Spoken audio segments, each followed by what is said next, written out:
growth in this atmosphere around us starting to build. We can see growth inside us starting to build.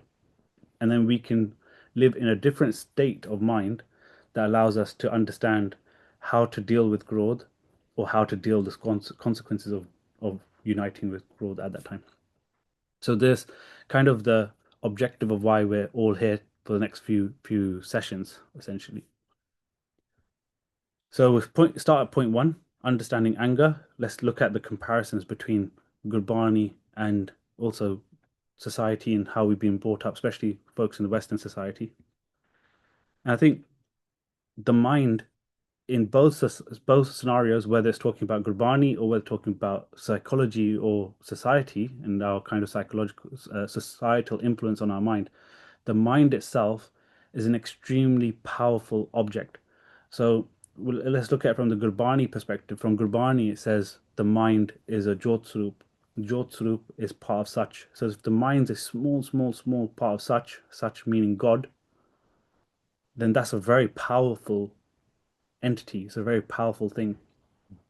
On the opposite side, in the society kind of concept of the mind, we look at the mind maybe from an educational perspective, where someone may be more academically sound than me, someone may have more understanding and gyan of the world. The mind has been able to stretch, form, and construct and change itself. But the mind itself as an object is an extremely powerful thing. Anyone tried doing Simran or anyone tried to do meditation, trying to chain the mind down to to a specific focus point will know how hard it is to restrain the mind and how hard it is to control the mind. So this mind is so powerful, you know. Now, if the mind is powerful, how does it get influenced, you know? And this is what we're going to talk about today. Sorry, there's more people waiting, so just admit people. So in Gurbani, let's start with Gurbani. So the illustration behind the Gurbani is essentially the Panch Chor, the five doots. You know, and anyone who doesn't know what the Panch Chor are, this Kam, Krodh, Lobh, Mohankar. These five demons or entities essentially are the ones causing chaos inside the mind and chaos inside the body. So Guru Tegh Bahadur Ji talks about this. So he says, Holy sadhus, this mind cannot be restrained. Fickle desires dwell within it, and so it cannot remain steady. The heart is filled with anger and violence, which cause all senses to be forgotten. The jewel of spiritual wisdom has been taken away from everyone. Nothing can withstand it. The yogis have tried everything and failed. The virtuous have grown weary of singing God's glories.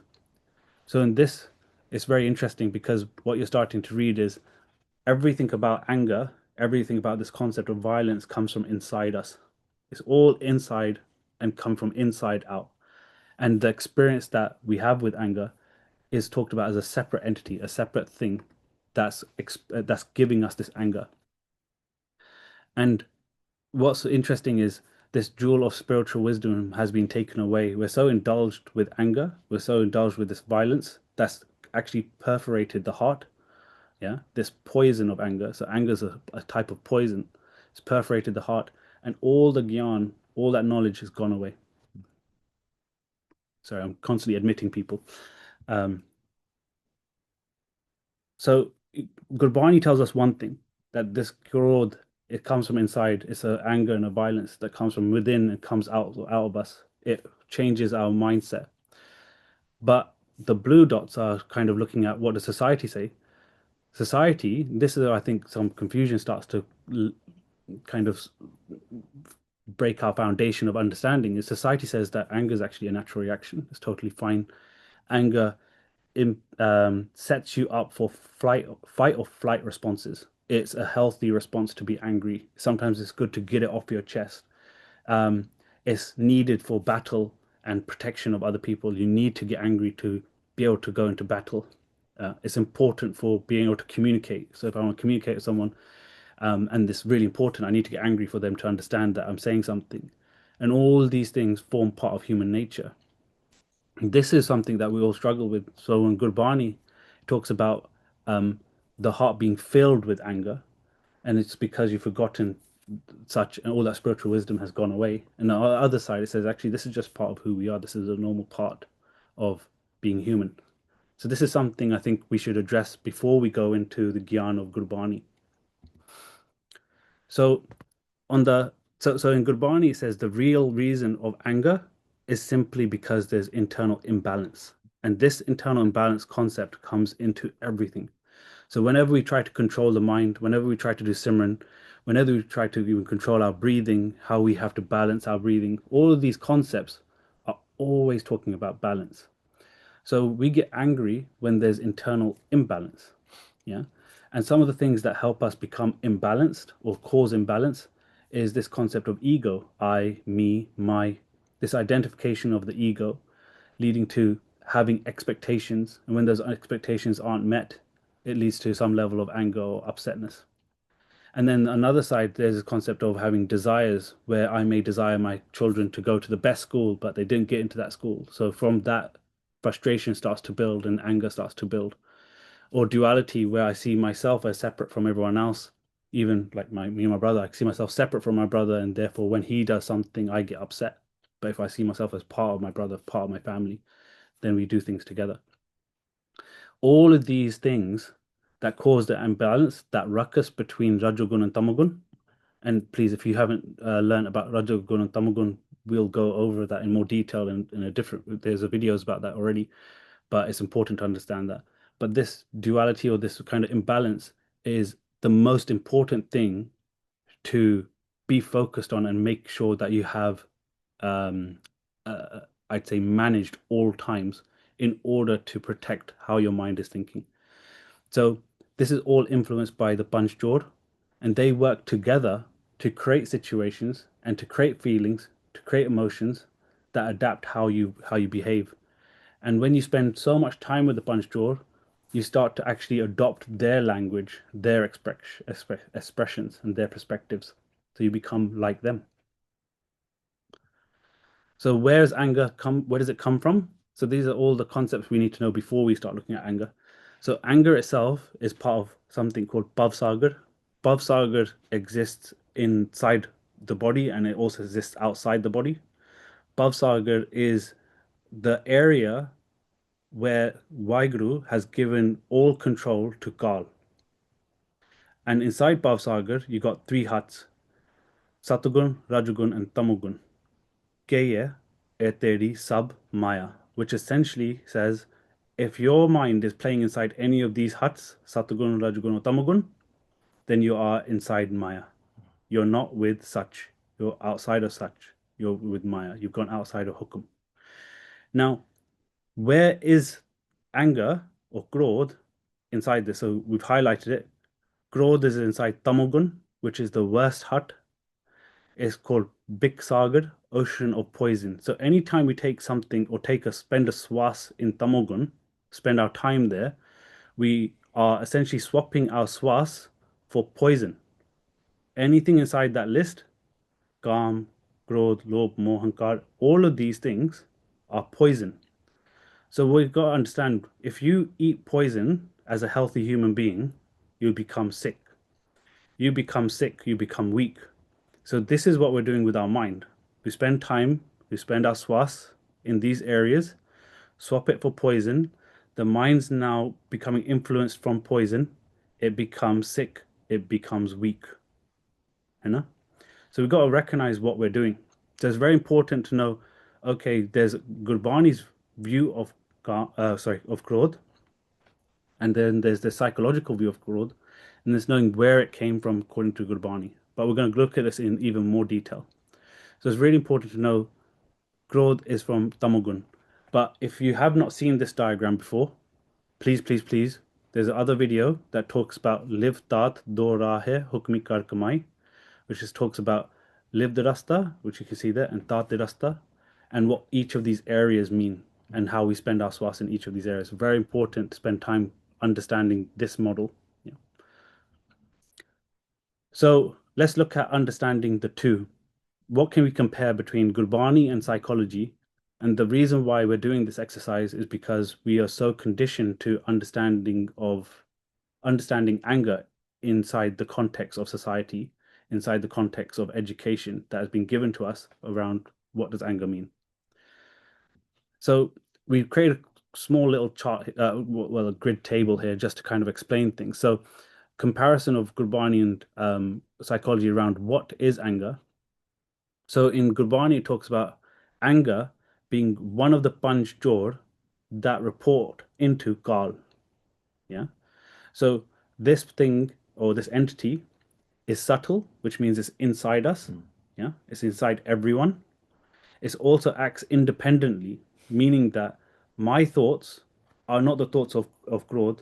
Krodh gives me those thoughts. Krodh is separate from me. Who am I? Jyotsrup. My mind is Jyotsrup. Krodh is separate. Psychology, what is anger? It's a basic natural human emotion, response to threats, injustice, sorry, and frustration. It's neither good or bad depending on how you express it. Yeah. So it's really good to know, like, okay, this is where my confusion comes from. What is anger's job? So according to Gurbani, like we said, Krodh is one of the five uh uh panch jor, and its job is to steal your swas.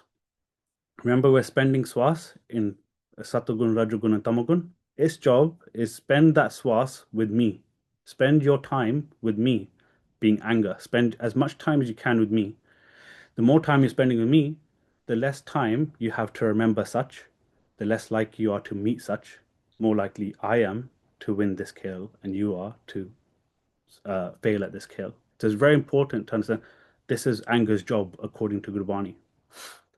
According to psychology, the job of anger is to self protect, set a boundary, provide a motive for change, use it as a communication tool. It's an emotional release. So it's very interesting to see what we've been taught around what the value of anger is and how it can be used and expressed as a tool versus how Gurbani says this is not something for you to play with. This is not a tool for you. Yeah. Is anger contagious? So in Gurbani says yes, and this is psychology also says yes. So this is an agreement. So in Gurbani says anger is very contagious.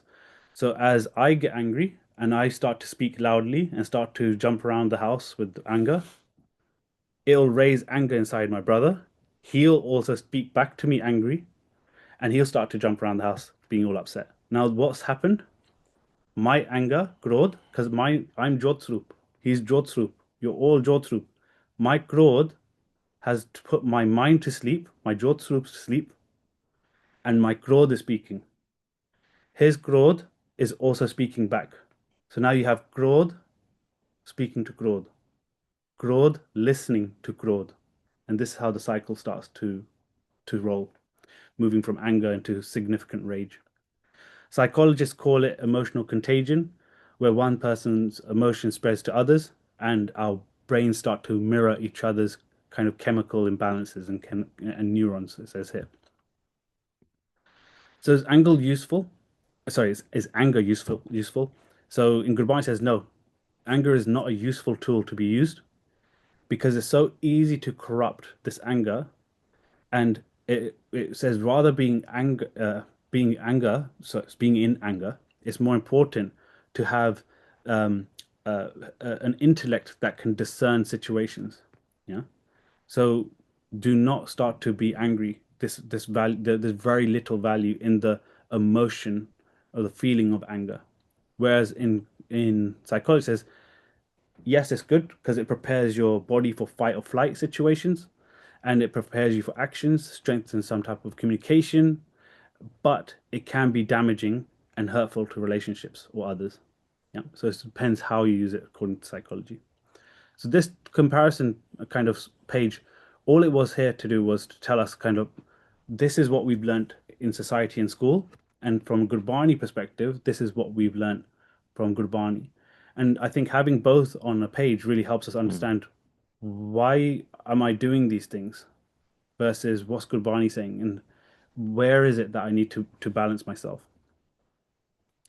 And before we start to look at that balance, like we said, it's important to do Simran and keep the Simran going because the Simran is the only thing that starts to control that mind, starts to pull that mind down and anchor it to essentially the swas and to the shabad, sorry, not the swas. So we'll do 10 minutes of Sas Gra Simran,